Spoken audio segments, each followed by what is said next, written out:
So guys, this series is actually doing quite well on my channel, Dating in Atlanta. This is episode number 3. And guys, Atlanta is the number 2 city in my YouTube analytics, and a lot of black men out there are having some issues that we need to talk about in this particular video. But let's go to clip number 1 and see what's going on. I went on a date. Matter of fact, I can't even call it a date because I was already out. I was in Atlanta, and I was pretty much grabbing me a slice of pizza. Young lady that I previously met on social media had saw that I was on Facebook, and she reached out to me and was like, "Yo, we haven't seen one another as of yet. Let's meet up." I said, "Well, clearly, okay, no problem. I can meet you up." She told me where she was at the restaurant. In the process, I go to the restaurant. Mind you, I already got my slice of pizza from Fellini's. I go to the restaurant. It's nice and extravagant. It's 1 o'clock in the afternoon. In the process, I see she already done made her order. She ordered some swordfish, glass of wine, and some type of squid shit. So I order just some fish and chips. It's 1 o'clock in the afternoon. Waiter comes back and he says, "Excuse me, ma'am, how do you want your swordfish? Do you want it blackened or boiled?" She says, "What's the price difference?" He said, "It's just an additional $10. So I asked him, I said, "Damn, how much is the fish?" He said, "The fish is $38. God damn, $38 for some fish. Woo! So I'm looking at the table, 38 plus 10, that's 48. A glass of wine, probably about 15, 20. The calamari, probably additional 15, 20. That's $100 right there. Just for lunch. For a young lady, I don't even know. I haven't even got a hug from the sister. So clearly, I'm from up top, so I'm not gonna. So I tell this young lady, I'm out of here. I get the hell on. At the end of the day, am I wrong? Oh, wait. Yo, let's talk about that, man. Like, have you guys ever been in a situation where you be at a restaurant, and this how you know she ain't really messing with you? Then she show up with her friend. This actually, let me give you some story time music. So this actually happened to me about this is like maybe like 6-7 years ago. So I come to the restaurant with this chick, who then comes with another chick. So I'm like, okay, I see what's going down now. You know what I mean? Like, she expects me to pay. So I'm like, okay, cool. Get whatever y'all want, right? So they start ordering drinks. They start ordering all type of stuff. You know what I mean? Like the bill, like $100.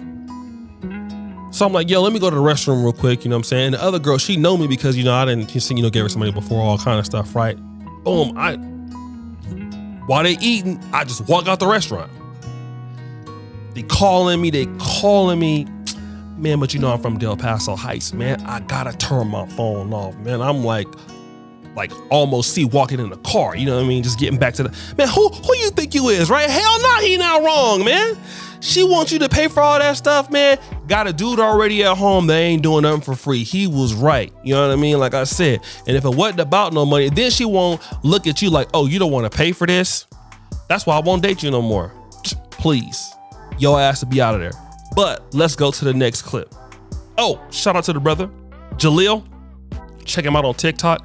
Put his page up there, Brivian, so we can check my brother out. Let's go to this next clip here. This next lady is City Girl Tyler. I believe she's from Detroit, now living in Atlanta, but she don't like living in Atlanta or dating in Atlanta, and we about to find out why. Okay, so ever since I moved to Atlanta, people ask me like, do you like Atlanta? Do you like Atlanta? No, I do not like Atlanta. I feel like everything here be fake. And I feel like that's because everybody moved here and it be all the different mixes, but this is the main reason I don't like Atlanta. See, like Atlanta and maybe other cities that's like those high commodity cities like LA, Houston and stuff like that, it is like so many like rich things going on. Like, okay, any given day when you want like I-75 or something, or like the other one, I-85, I think, you're gonna see $500,000 cars, clearance, you're gonna see all type of shit. And then you got the whole Lenox area, and then even the surrounding areas are like so much money to live in. Like the cost of living is crazy out here. So it's like that is the real like trying to keep up with the Joneses for real. And like back home in Detroit, like the average motherfucker really only gonna have a Challenger or a Charger. You pop out with a Mercedes, you pop out with a BMW, like you can even have a C-Class Mercedes and people still gonna be like, oh shit, you winning.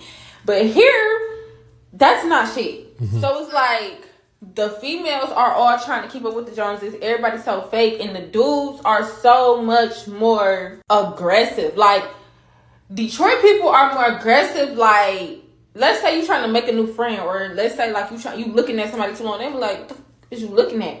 But at the end of the day, also, if a dude approach you in Detroit and you're acting like you're not interested or something like that, they're gonna leave you the fuck alone. Here, if you act like you're not interested in a dude, he does not care. And on top of that, I've had way older men approach me. I'm talking about like 28 is too old for me. 29 is too old for me. 30 is too old for me. But I've had 40, 45, 50-year-olds approach me since I've been down here. And their main thing is, oh, I can take care of you. Oh, I could do this for you. Oh, I could do that for you. As a man should want to take care of you, but it's just the point. Like, that's their opening line. Like, oh, let me take care of you.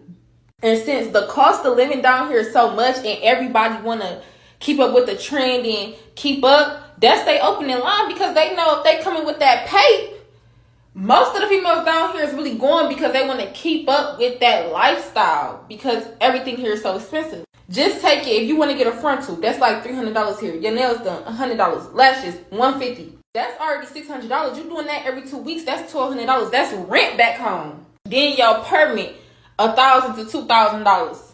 Gas, cause everywhere you go is 30 minutes plus. It might not usually take 30 minutes, but it's gonna take 30 minutes on that motherfucking freeway.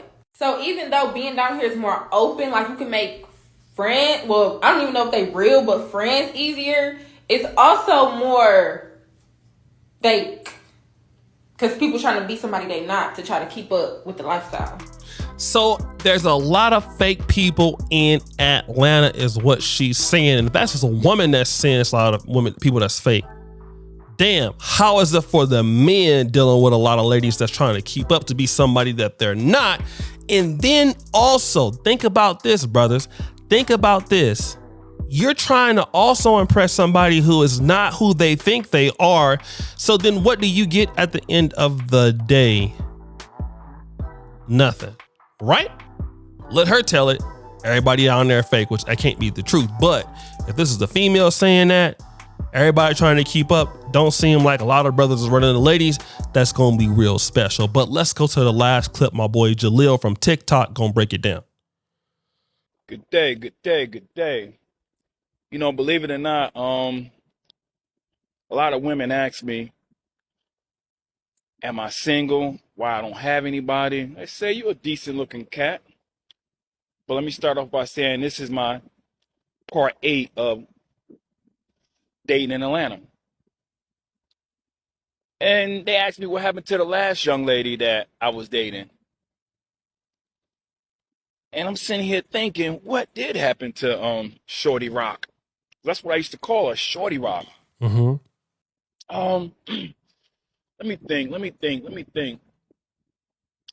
The last young lady I used to date, and be all fairness to this young lady, see, I'm 50. Okay. And this young lady was like, I think she's like 52, and she was going through menopause, but she didn't bring that to my attention. And every little thing I did irritated this sister.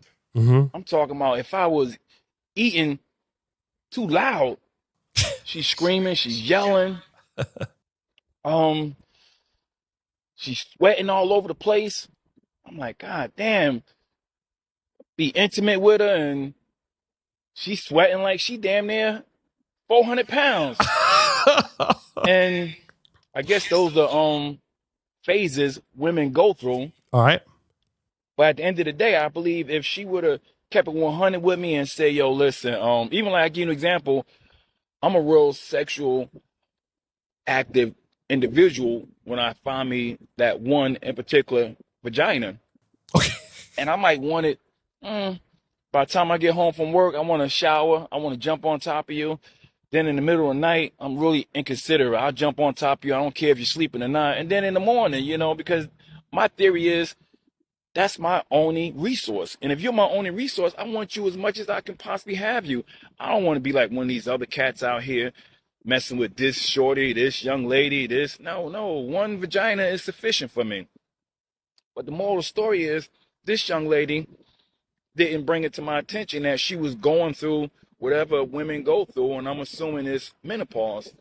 And she felt as though I give it to him 3 times a week. He should be satisfied. And I wasn't. And I'm very vocal. You see how I am and how I speak. I'm very vocal. Right. To attention on more than one occasions. We could be at a restaurant, and I might happen to glance at a young lady walking by. Before you know it, she smack my hat off my head like I'm some simp. Like I won't snatch her up. And the thing about it is, she knew I wouldn't snatch her up. She knew I just be talking that tough shit. I ain't gonna put my hands on her, but you know, as a man, we gotta make sure a woman don't put her hands on you. Right. But the moral of the story is, after a period of time, excuse me about licking my lips, I just finished playing basketball and I'm tired and I got my jug of water, holding my phone up. But over a period of time, I just got tired of her attitude. I got tired of her angriness. I got tired of just tired of her. You know, physically I was attracted to her, but I was like, damn, I ain't used to no woman always arguing. I'm not an arguing type of dude. I'm a type of cat that I could let stuff go, you know. Going through therapy, I don't be arguing no woman. And I always tell guys, don't be tongue wrestling with no chick. We don't do that, man. We alphas. I don't even tongue wrestle with these cornball dudes down here. But the moral of the story is to answer a variety of you guys' questions that keep asking me, why am I single? And what happened to the last young lady? She was going through emotions that she didn't express with me. And that's why right now I'm just enjoying life in Atlanta. Peace. So I've never dated a lady that's been in menopause, but I've heard that it is a very interesting experience. So if you guys want to talk about that, but it seems like, you know, again, that communication thing, if she would have told the guy, you know what I mean, it probably could have been a little bit different. But, you know, yeah, I have dealt with ladies on their periods though, and that, like, I had one lady that had migraines and periods at the same time, bro. I'm talking about like you would want to have to slide the food in the door like this. Like, that's how mean she was. And she just be like, I love you, just don't talk to me. And you would just put the food underneath the table and then you would just get the hell on. You come back like, look, I'm gonna see you like 6-7 days, something like that, whenever. And then sometimes the period be extra long. And she just hard to deal with, man. And she had migraines and it was just like, oh my God. But anyways, guys, what do you think? Subscribe, hit the bell. We're out.